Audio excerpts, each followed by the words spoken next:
Hello students, welcome back. आज के इस वीडियो में हम सीखने वाले हैं relation between roots and coefficient. अगर हमें कोई क्वाड्रेटिक इक्वेशन इस प्रकार से दी गई हो, A X square plus B X plus C equals to 0, और इसके अगर रूट हो alpha equals to minus B plus under root D upon 2a and beta अगर हो minus B minus under root D upon 2a, तो सबसे पहला अगर हमें पूछा जाए कि सम ऑफ रूट्स,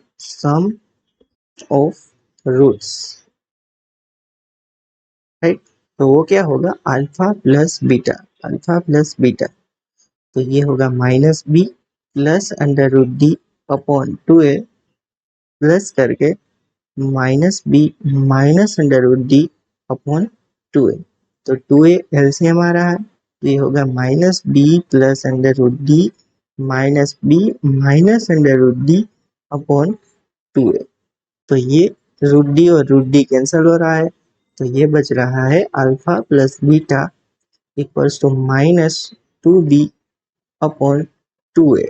तो ये क्या हो गया? Minus B by A. तो हमारा जो सम ऑफ रूट्स है यानी कि alpha plus beta equals to minus B upon ए, ये क्या हो गया?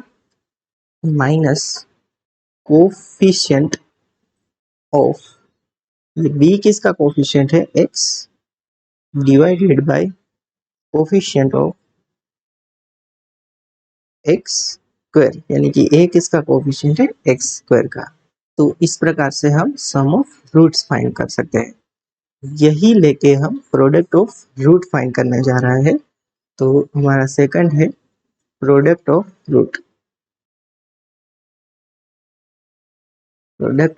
Roots, right. तो वो क्या होगा? अल्फा इंटू बीटा होगा। तो अल्फा क्या है? Minus B plus under root D upon 2a और minus B minus under root D upon 2a, इस प्रकार से है। तो अभी यहाँ पे अगर न्यूमरेटर में देखो तो वो हमें कैसा दिख रहा है? कोई क्वांटिटी इस प्रकार से दिख रही है, ए प्लस बी और ए माइनस बी, ऐसा कुछ दिख रहा है। तो इसका क्या होता है? A square minus B square. तो ये क्या बन जाएगा? B square minus under root D का स्क्वायर क्या होता है? डी अपॉन नीचे बन जाएगा 4a स्क्वायर, और डी क्या होता है? बी स्क्वायर माइनस, ये हो जाएगा D equals to B square minus 4ac, B square minus 4ac upon 4a square, right. तो ये बी स्क्वायर से बी स्क्वायर कट गया और ऊपर वाला प्लस हो गया, तो ये हो गया 4ac अपॉन 4a स्क्वायर। तो 4 से 4 कट गया और ये हो गया ए से ए कट गया, तो ये हो गया सी अपॉन ए। देयरफॉर हमें अल्फा इंटू बीटा क्या मिल गया?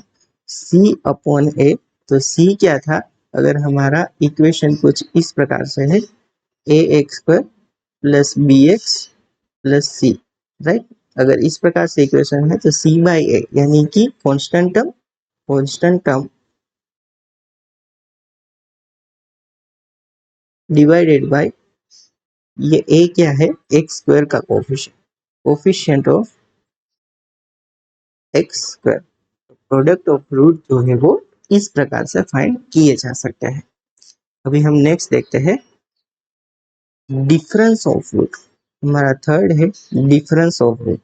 ये नई चीज है, डिफरेंस ऑफ रूट्स। तो हम उसे कैसे लिखेंगे? Modulus of alpha minus beta, right. और अगर कोई भी चीज मोड में हो तो उसे ऐसे भी लिख सकते हैं, under root alpha minus beta का होल स्क्वायर। और इस चीज को ऐसे भी लिख सकते हैं, अल्फा प्लस बीटा का whole square minus 4 alpha beta.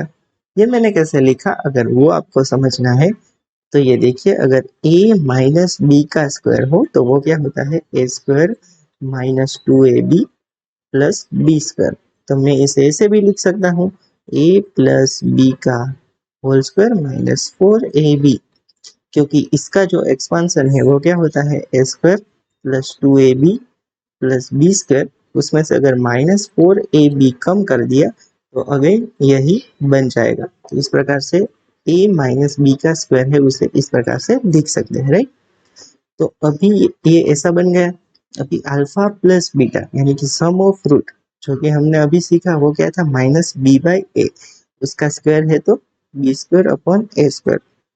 और ये देखिए प्रोडक्ट ऑफ रूट वो क्या था, c/a, यानी -4 टाइम c/a। तो अभी a² को एलसीएम ले ले तो ये बन जाएगा b² और -4ac अपॉन a²। तो ये क्या बन गया, ये अगर d है तो √d upon a, √d upon a। तो इस प्रकार से हम डिफरेंस ऑफ रूट भी फाइंड कर सकते हैं। आज के इस वीडियो में हम यहीं तक रखते हैं। आई होप ये कॉन्सेप्ट आपको समझ में आया होगा। We will continue this series in next lecture. Till then bye bye, have a nice day.